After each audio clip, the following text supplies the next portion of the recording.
everyone, it is I, the Fable of Fables, your new best friend. How you guys doing? Good, I hope. So yes, guys, hi. How you guys doing? Good. I'm really hoping. Sorry about that. I'm back, guys. I took a small vacation. I took a small vacation. I honestly took like a week off from streaming, recording everything because I needed it. I was running on empty. It gave me some time to think. I actually kind of put some thought into some things, and yeah, everything's been kind of put into perspective. Also, kind of ran out of some food, but that's okay. I was able to sell some cans and got some stuff done. Don't worry about that part. Anyway, yeah. So you're probably noticing at the top right corner of the screen, I set up a donathon, a dono goal. I kind of want some help to try to buy some stuff for my birthday. If you guys want to help out, it's in about 3 months. It's January 22nd, so in about 3 months or so. You guys want to help out, that'd be great. If not, I understand. Anything I earn now until the 22nd is going straight into that. So I can buy a new PNG, possibly a new tablet, and some other stuff I desperately need. Also, I realize I am horrified of the dark. Well, to be honest, I've always known I'm scared of the dark, but that's nor here nor there. Anyway, let's enjoy this video. I'm reacting to some Trench Crusade lore, because apparently recently, as you all saw from the video earlier today, which I wish I had this recorded or ahead of time, but I am not good with my timing right now, but I'll get better.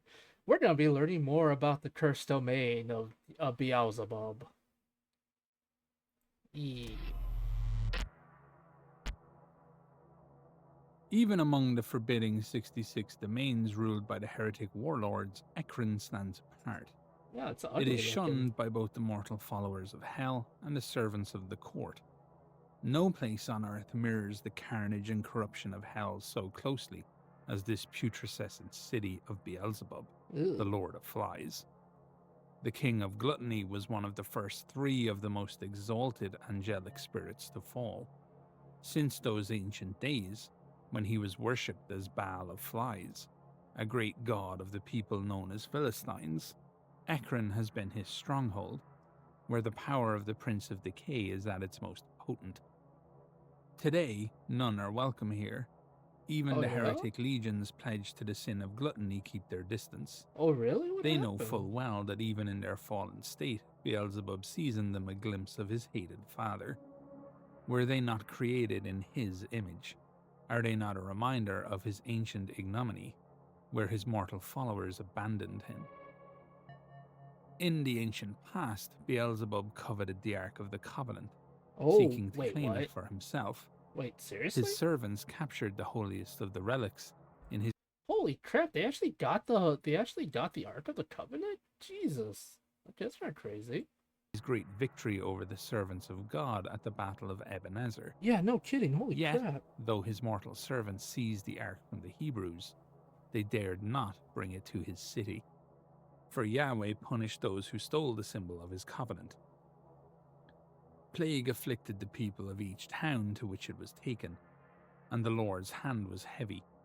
He brought devastation upon them, and afflicted them with tumors. So terrifying was the Creator's affliction that the people of Ekron abandoned the orders of Beelzebub and voluntarily sent the Ark back to the chosen people. Oh, wow. Humiliated and enraged beyond mortal measure, Beelzebub swore never to forget this disgrace. From that day on, he devoted himself to the corruption of all creation, vowing to despoil the world until all that lived would be subject to his... Despite this war, the tragedy of hell unleashed upon the earth, all those fighting seemed in the trenches. I feel I may still have known peace of sleep had I never seen the walls of Ekron, even though the safety of the telephone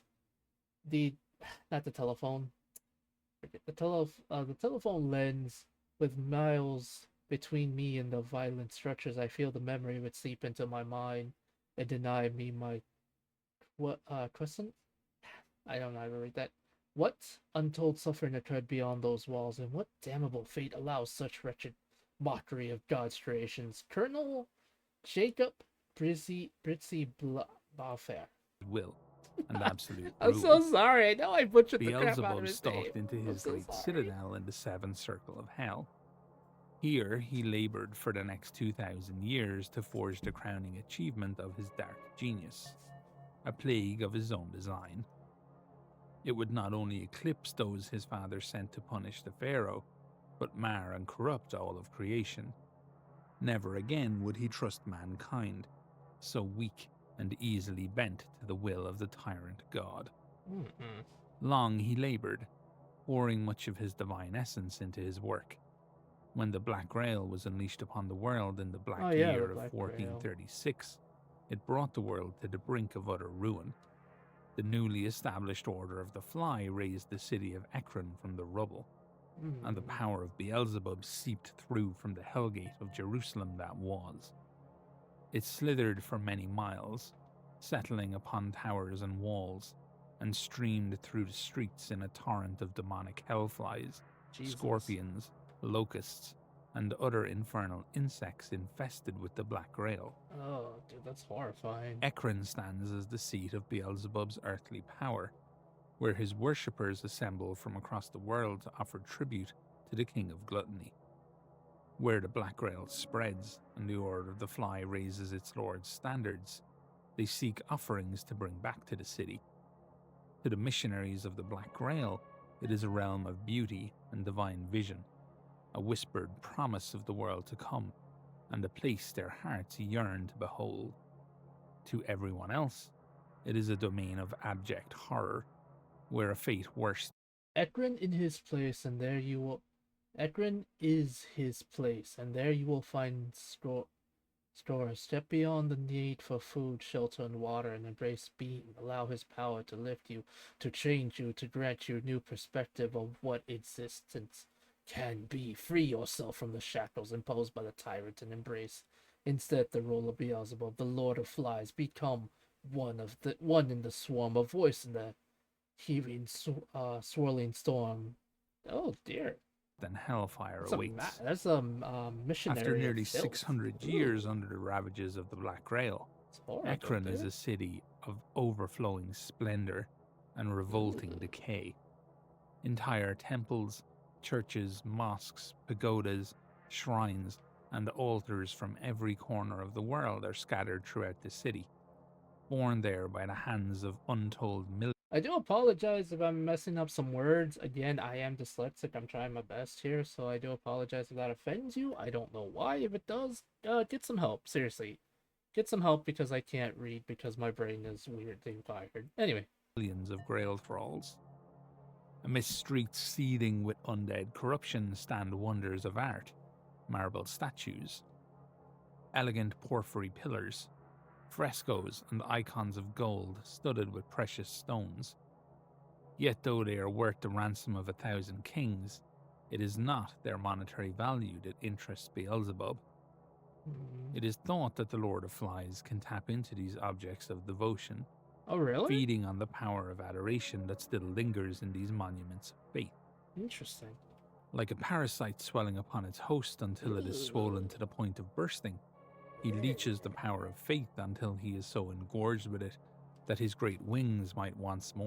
That's actually kind of horrifying, the fact that he's literally a parasite just absorbing the power of faith. Faith in a lot of media, I believe it as well, is a beautifully powerful thing. You can do a lot of things, but if a parasite is literally absorbing it like that, that's horrifying. Carry him skyward to storm the gates of heaven. To make the religious objects more palatable and pleasing to their lord and master, the clergy of the Fly conducts elaborate rites of desecration.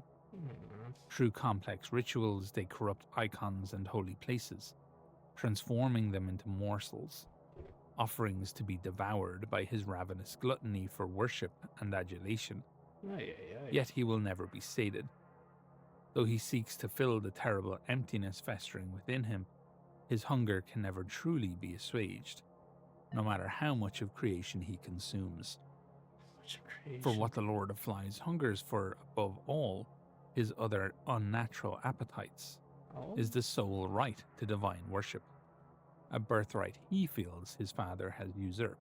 And from which came the rot, and from which came decay, and from which came every imaginable disease and horror and nightmare did the shadow fall upon Ethric.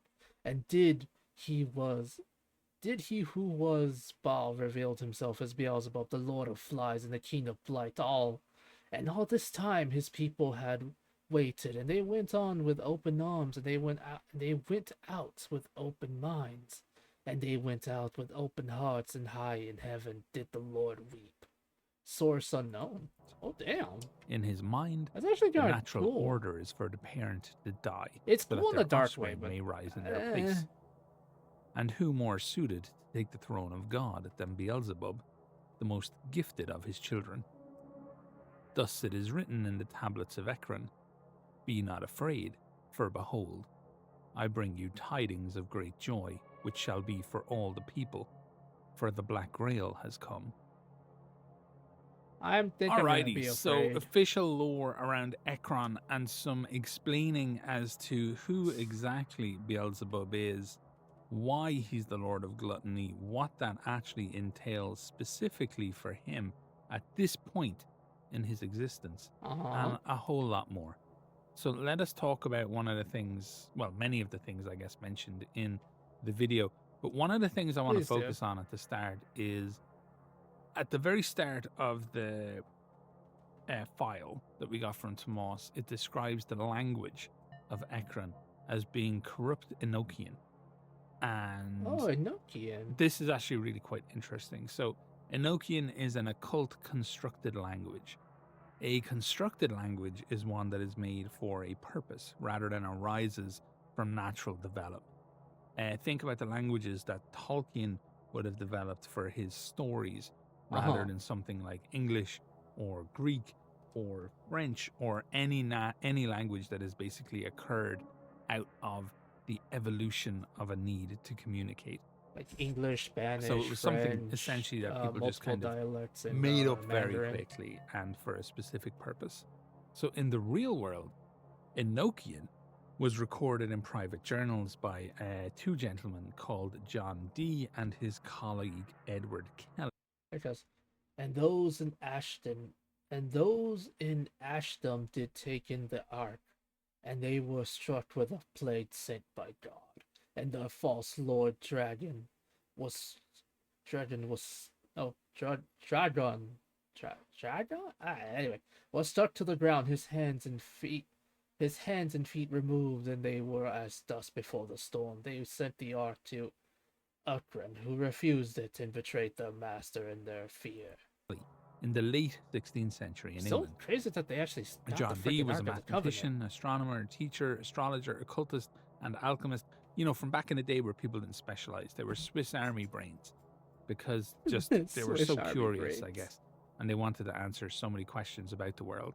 He was an advisor to Elizabeth I, and he would eventually leave that to truly chase his interest in the occult. Edward Kelly was, to all intents and purposes, something of a charlatan, it seems. He impressed Dee with his abilities as a scryer. And for those who don't know, a scryer would have been somebody who could, like, perceive the future or perceive knowledge outside of what was explainable by their senses. They developed a heavily Christian ritual that involves purification and prayer and fasting to ensure that the occult stuff they were doing could not stain their souls. And it was these sessions that led to the development of the Enochian language, where reputedly angels visited them and wanted to communicate and had to teach them how to communicate. So, interesting side note that has nothing to do with anything, but it's just something that I came across in my research. Kelly really eventually convinced Dee that they should share all their worldly belongings because Dee was like basically richer than he was, and that included their wives. So there you go. A little hint, a little life tip. If you look at any cult or any charlatan or any dodgy guy, there always comes a day where somehow it is God's will that they bang your wife. That's when you leave. So at the time of its development, oh my god. Oh, I hate that. It's so true. There's so many stories where charlatans keep trying to steal people's wives, but Jesus Christ, dude, that's hilarious. They referred to the language as angelical, but that was later changed to Enochian Oh by my other people, god. hinting at the story of Enoch, who was made no more by God, if you go back and look at the previous video about Oh, Argos. sweet lord. Dee claimed it was the language spoken by Adam, name all the things in the Garden of Eden, so technically the first ever mortal language.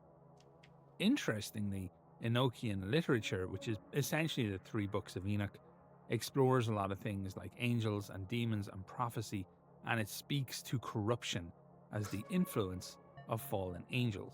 So this is corrupt Enochian. So if the devs are rolling with Enochian as being a legitimate, genuine thing, then corrupt Enochian would appear to be an offshoot of the language that most likely developed in hell after the fall. There you go, corrupt Enochian. Makes sense. Let's talk a little bit about Baal. Baal of Flies is mentioned. Baal was a prominent deity in ancient Canaanite Phoenician mythology, primarily Ooh. worshipped as the god of fertility, rain, and storms. He was also associated with the concept of owner or lord in Semitic languages, and his name was later used for other gods and even demons in different pantheons and in different contexts.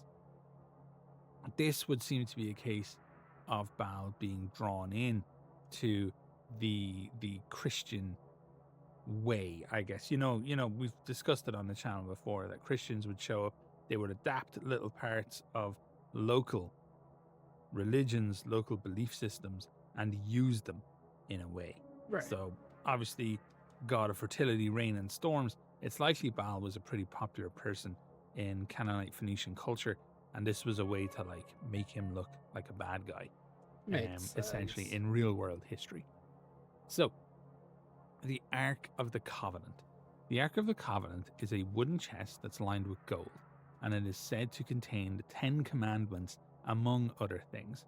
So it's likely that Beelzebub covets it because it's representative of God's love and his attempt to guide men, right? Essentially what the 10 Commandments are is a cheat sheet to get into heaven. So why would he give that to them? Kinda is. You know, why not help the fallen get back to heaven? Oh yeah, it's because he doesn't care about them, at least as far as Beelzebub is concerned. The Ark also has a strong connection to the Israelites' religious life, and they are said to have carried it with them in the wilderness, and it's thought to possess the power to destroy their enemies. It is possible that in Trench Crusade, Beelzebub has a particular hatred for the Israelites and the Jewish people, as in real life, his name was often used as a grave insult and a curse by the Israelites. Oh, really? So it's just something interesting the devs might play with and lean into as they develop the Hebrew Knights. I don't know. Now, there was a reference to the chosen people. The chosen people refers to an apparent special relationship between God and the Jewish people. The idea of the chosen people is found in several passages of the Hebrew Bible, such as Exodus 19:6, which states, "You will be to me a kingdom of priests and a holy nation."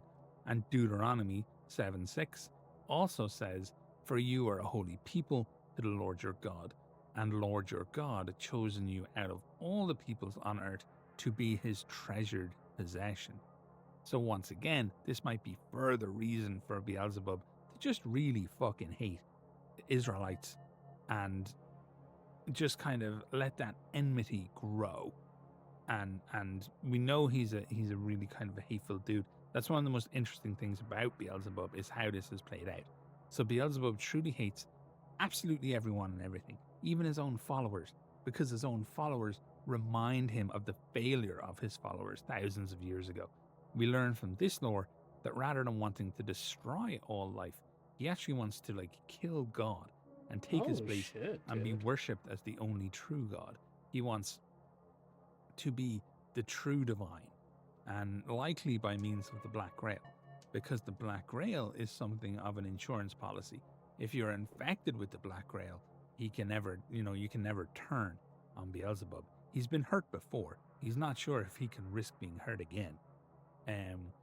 So it was a plague from God that prompted Beelzebub. Wait, like, do you mean like he's been hurt emotionally or physically? Because just like the way he says it, he's like he's been hurt before, and I'm like, did he get hurt emotionally or physically? Because if he got hurt emotionally, Beelzebub, we need to like, I don't fucking know, get over it.